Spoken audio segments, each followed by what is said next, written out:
భార్యని అరెస్ట్ చేశారా? కేసు నమోదైందా? అసలు ఎలా బయటపడినాయి ఈ విషయాలన్నీ?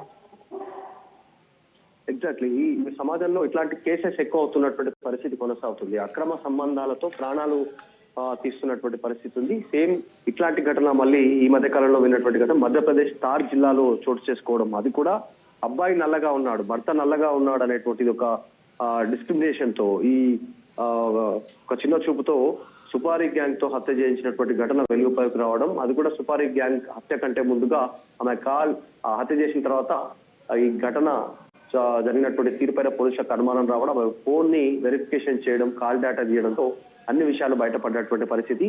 అక్రమ సంబంధంతో సుపారీ గ్యాంగ్ తో హత్య చేసినటువంటి పరిస్థితి. ఇదంతా ఒక సినిమా స్టైల్లో జరిగే ప్రయత్నం జరిగింది. ఇంట్లోకి వచ్చారు, నన్ను కట్టేశారు, ఆయనను హత్య చేశారు అనేటువంటి ఒక ప్లాన్ రచించినప్పటికీ కూడా, డబ్బులు నగలు ఎత్తుకుపోయారని ఒక ప్లాన్ రచించినప్పటికీ కూడా ఎటకేలకు ఈ దేవకృష్ణకు సంబంధించినటువంటి హత్య విషయంలో నిజాలన్నింటినీ పోలీసులు బయటకు తీశారు.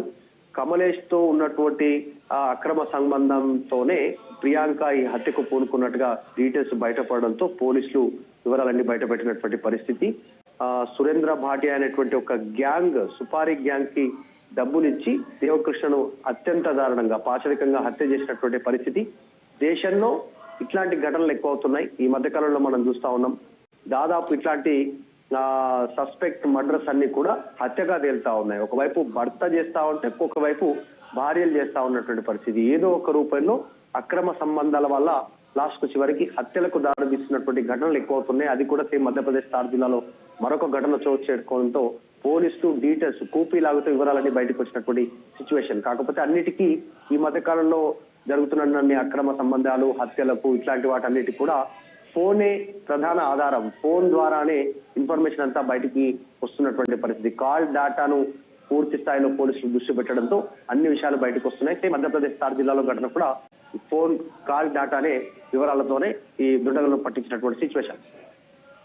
Right Madhu, thanks for the latest update. మొత్తం మీద ఇటు గతంలో కూడా భర్తని పలుమార్లు నువ్వు నల్లగా అన్నావు, నువ్వు నా స్థాయికి సంబంధించిన వాడివి కాదు, విడాకులు ఇచ్చేయి, లేకపోతే నిన్ను వదిలేసి వెళ్ళిపో అంటూ చాలాసార్లు ఇటు భర్తతో అలాగే భర్తకు సంబంధించిన కుటుంబీకులతో కూడా గొడవలు పెట్టుకుంది. దానికి సంబంధించిన వీడియోలు కూడా ప్రస్తుతానికి వైరల్ అవుతున్నాయి. ఒకసారి ఆ వీడియోలు కూడా చూసే ప్రయత్నం చేద్దాం.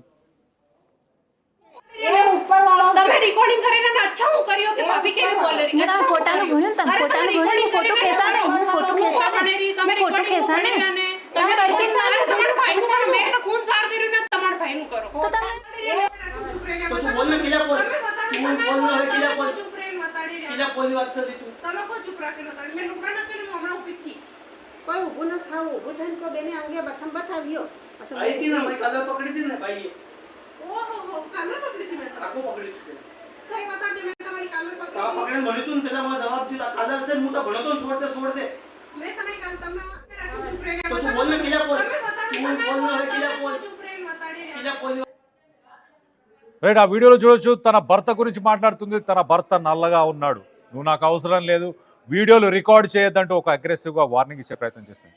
కానీ చనిపోయిన తర్వాత మాత్రం ముసలి కన్నీళ్ళు కార్చింది. నా భర్తని కొంతమంది గుర్తు తెలియని దుండగులు వచ్చి మొత్తానికైతే చంపారు, డబ్బులు తీసుకెళ్లారు, అలాగే నన్ను కూడా కొట్టే ప్రయత్నం చేశారు అంటూ ముసలి కన్నీళ్లు కార్చింది. తన బాయ్ ఫ్రెండ్తోని ఇదంతా ఒక ప్లాన్, ఒక పథకం ప్రకారం ఇదంతా చేసింది. 2020 నుంచి ఆ బాయ్ ఫ్రెండ్ కమలేష్ పురోహిత్ అనే బాయ్ ఫ్రెండ్తోని మొత్తానికి రిలేషన్షిప్లో ఉంది. ఆ రిలేషన్షిప్ అలానే కంటిన్యూ చేసింది పెళ్లి తర్వాత కూడా. తన భర్త తనకి ఇష్టం లేదంటూ బాయ్ ఫ్రెండ్ని ఉసిగొల్పింది. డబ్బులు ఇస్తాను ఏదో ఒకటి చెయ్యి అంటూ. ఆ భర్త అలాగే ఆ భార్య అలాగే ఆ బాయ్ ఫ్రెండ్ ఇద్దరు కలిసి ఒక సుపారీ గ్యాంగ్తో మాట్లాడారు. 1,00,000 రూపాయల డబ్బుకి ఆ హత్య చేయాలంటూ వాళ్ళని కోరారు. మొత్తానికైతే ఇంటి మీద పక్కా ప్లాన్ ప్రకారం ఆ గ్యాంగ్ని పిలిపించి తన భర్తని చంపేసి ఇచ్చింది. దాని తర్వాత ఇంట్లో 3.5 లక్షల బంగారం అలాగే డబ్బు అవన్నీ కూడా ఈ దొంగలు తీసుకెళ్ళిపోయారని చెప్పే ప్రయత్నం చేసింది. సో మొత్తం మీద ఈ మధ్య కాలంలో ఇలాంటి ఘటనలు చాలా చూస్తున్నాం.